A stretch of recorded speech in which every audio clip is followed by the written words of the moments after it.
नमस्कार, मैं हूं एल के गौतम एडवोकेट।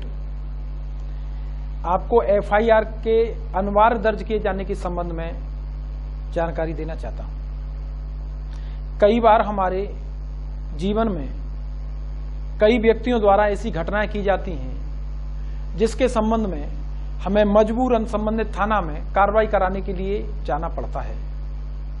संबंधित थाना पर पीड़ित व्यक्ति की एफआईआर दर्ज नहीं की जाती है अथवा किसी व्यक्ति के विरुद्ध रिपोर्ट दर्ज कर ली गई है, लेकिन उस व्यक्ति द्वारा अपनी शिकायत की जाती है कि मेरे साथ भी जिस व्यक्ति द्वारा रिपोर्ट दर्ज कराई गई है उस व्यक्ति द्वारा घटना की गई है। उसके बावजूद भी पुलिस अधिकारी द्वारा उस व्यक्ति की रिपोर्ट, जिसे हम काउंटर केस कहेंगे, दर्ज नहीं किया जाता है। एक ही घटना में दोनों व्यक्तियों के परस्पर आरोप होते हैं, लेकिन संबंधित पुलिस द्वारा पीड़ितों की रिपोर्ट दर्ज नहीं की जाती है। पुलिस रेगुलेशन का धारा 97 ये स्पष्ट प्रावधान करती है कि पीड़ित द्वारा थाने में अगर कोई शिकायत की जाती है और उस शिकायत से संज्ञेय अपराध का खुलासा होता है तो संबंधित पुलिस अधिकारी द्वारा उस पीड़ित की रिपोर्ट का तत्काल दर्ज किया जाना अनिवार्य है। उस पीड़ित की रिपोर्ट दर्ज करने में किसी प्रकार के विलंब की कार्रवाई और कदम नहीं उठाने हैं कि रिपोर्ट असत्य है, सत्य है या विश्वसनीय नहीं है। अगर विलंब किया गया है तो ऐसा विलंब दंड प्रक्रिया संहिता के प्रावधानों के विरुद्ध है। ललिता कुमारी बनाम उत्तर प्रदेश राज्य के संबंध में धारा 154 सीआरपीसी की व्याख्या करते हुए सुप्रीम कोर्ट की संवैधानिक बेंच द्वारा यह मत व्यक्त किया कि पीड़ित व्यक्ति द्वारा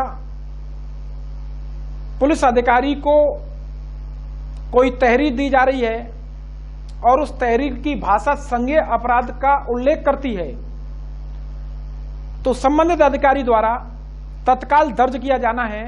संबंधित अधिकारी को अन्य कोई ऑप्शन नहीं है, केवल उसे एफआईआर दर्ज करनी है।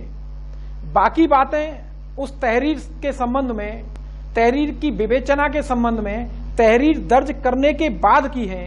तहरीर दर्ज करने से पूर्व उसकी जांच किया जाना या उसकी असत्यता या विश्वसनीयता को देखा जाना बिल्कुल गलत है।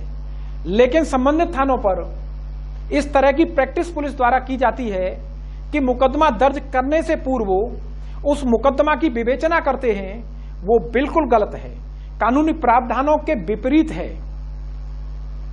अगर कोई व्यक्ति तहरीर गलत देता है और वो तहरीर उसकी विवेचना के बाद गलत पाई जाती है तो झूठी रिपोर्ट दर्ज कराने के संबंध में उस पुलिस अधिकारी के पास ये विकल्प हमेशा मौजूद रहेगा कि उस व्यक्ति झूठी एफआईआर जो व्यक्ति दर्ज करा रहा है उस व्यक्ति के खिलाफ मुकदमा दर्ज कराएं।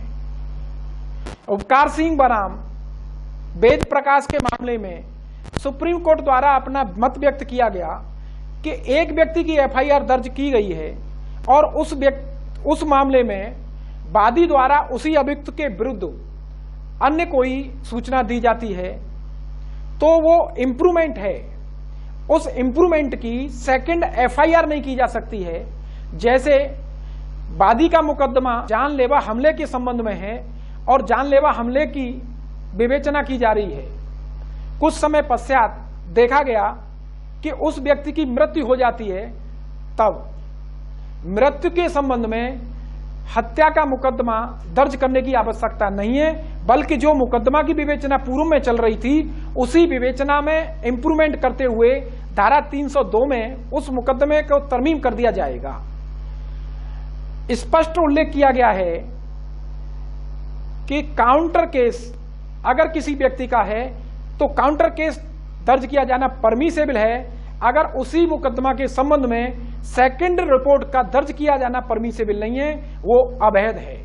इस तरह पीड़ित व्यक्ति की, चाहे वो वादी है या प्रतिवादी है, केस और क्रॉस केस दोनों का अनिवार्यतः दर्ज किया जाना सख्त आवश्यक है। थाना का अधिकारी अगर रिपोर्ट दर्ज नहीं करता है पीड़ित व्यक्ति को यह अधिकार होगा कि उस पुलिस अधिकारी के खिलाफ कार्रवाई कराई। धन्यवाद।